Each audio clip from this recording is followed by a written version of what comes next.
A mass casualty incident, or MCI, refers to an event that overwhelms the available resources, resulting in a significant number of casualties requiring medical attention.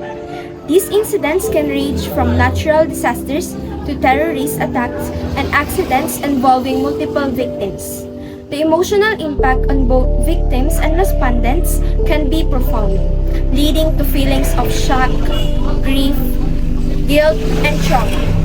Stress debriefing and psychological first aid, or FPA, are essential interventions aimed at providing immediate support and coping strategies for those affected by the emotional toll of the incident.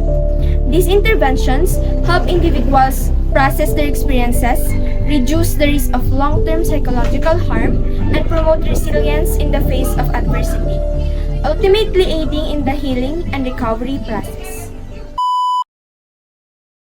I keep hearing the screams. I just can't. I'm going to lose my mind. Officer Bona, we need to make sure everyone is accounted for. Stay focused and keep the area secure. Agreed. Our priority is the safety and well-being of our residents. Hurry up, hurry up! We need more supplies and manpower. The casualties are keep coming and we're struggling to keep up. Let's go, let's go! Let's go, move! Calm down! Please help! What's happening? I can't. We lose everything. Our hope. Our memories. My family. I don't know what to do anymore. Jaca, my daughter. Please. Are you two okay? Here, let me help you. Let me check if there's any injuries. Take this. Don't worry, I'll call for help. What's happening? I need to find Cheska! What's that?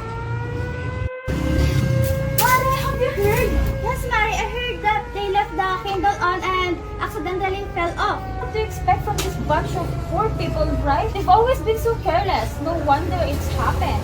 Yes, indeed.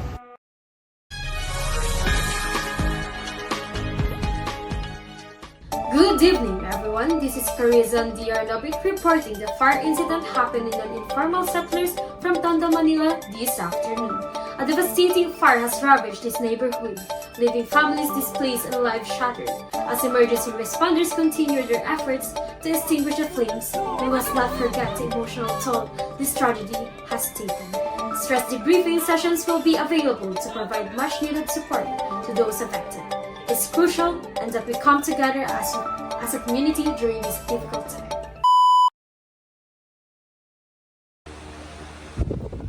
Good afternoon, everyone. Good afternoon. I am Valerie Bulauan, a registered psychologist. I will be your counselor for today's stress debriefing. So some of you are wondering why we are here for today. So let me explain to you about our agenda for today. I would like to ask everyone's cooperation to express your concerns and experiences during the fire incident, so I will be able to help you understand your emotional reactions, validate your responses, and provide stress management tools and resources for the continued support. Rest assured that this session will not harm you, for it will be a bridge from the traumatic event you've experienced to achieve hope, healing, and recovery. Now that you know me, may I ask everyone to introduce yourself? So we can start from our right part of the circle going to the left. Good afternoon, I am Quene Bona, your police officer. Good afternoon, I am Rom-zcle Beninsig, a police officer. We are the police officer who got to the area first to inspect what happened and how the fire started. I am Jaca Mae Bancifra, the head of the family whose house burned down 2 days ago. My name is Jaca, 19 years old. I am the youngest daughter and the only survivor among my siblings. I am the victim's neighbor. I am a registered nurse and I got to witness the incident last 2 days ago. I am the head of BFP who were sent to the area to turn down the fire. So now we got to know each other. Let us proceed to our agenda. I would like each of you to share just a little general overview of your factual experiences during the incident. You don't need to narrate them in excessive detail, just most prominent memory that you recall. That day, I left my 3 children and my wife at home for work While working at my office, I suddenly got called from my youngest daughter. When I answered the call, I could hear her crying over the phone, weeping for help.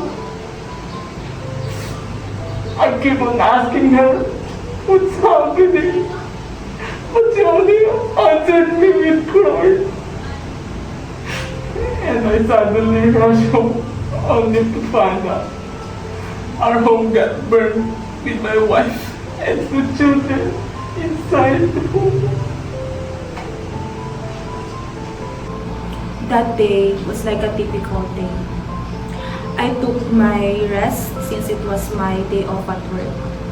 I took a nap, but I was awakened by loud screams and cries that was coming nearby.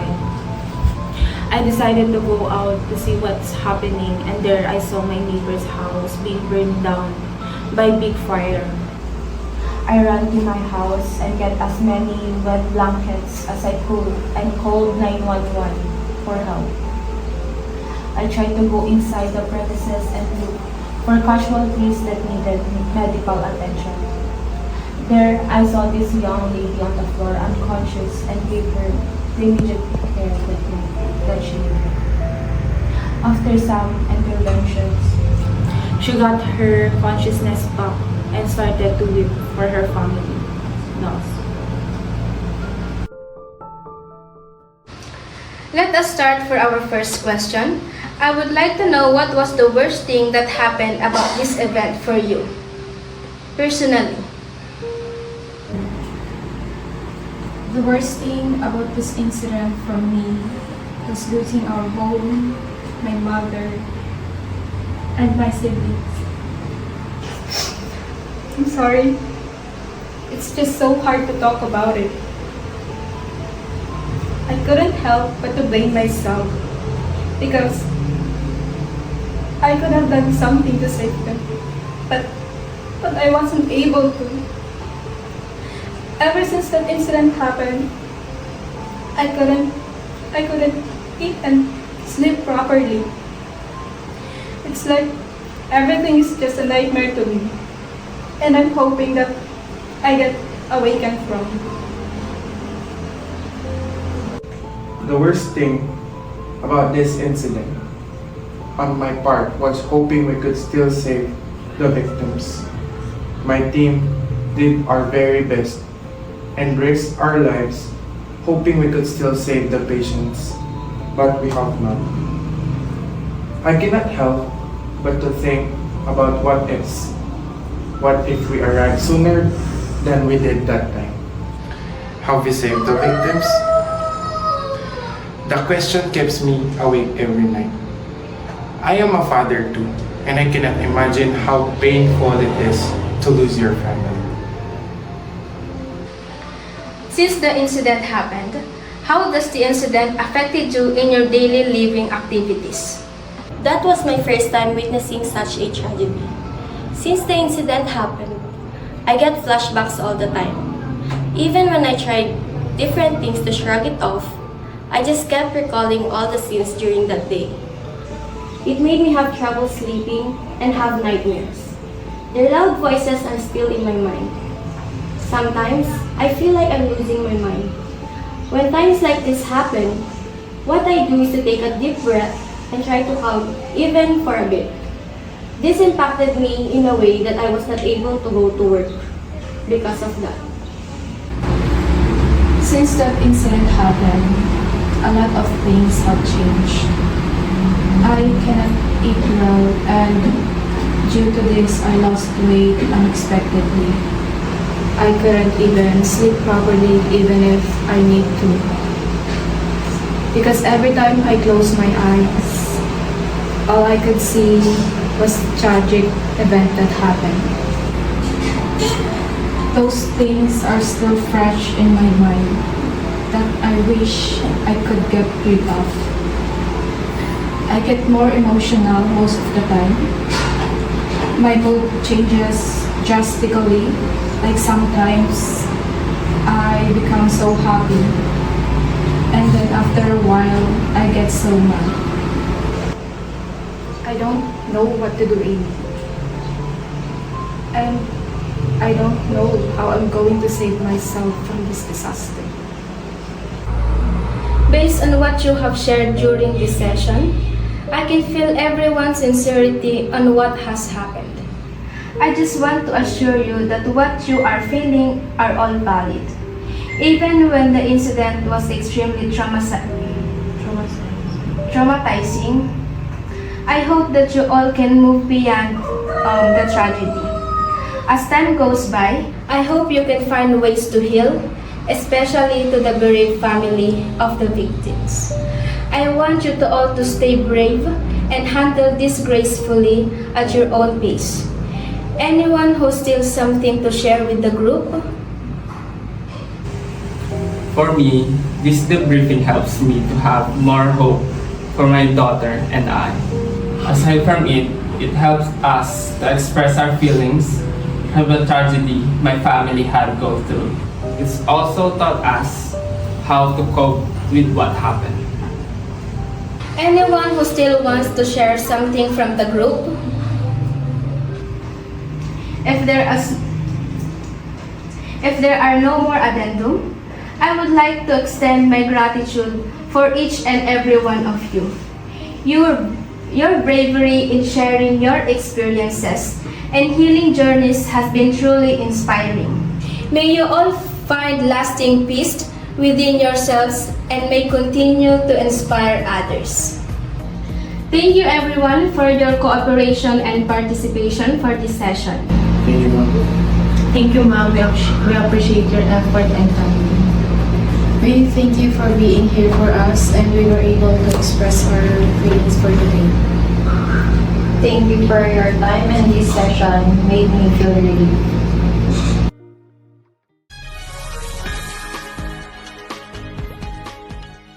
As we wrap up our coverage of this devastating fire incident, let us not forget the importance of stress debriefing and psychological first aid.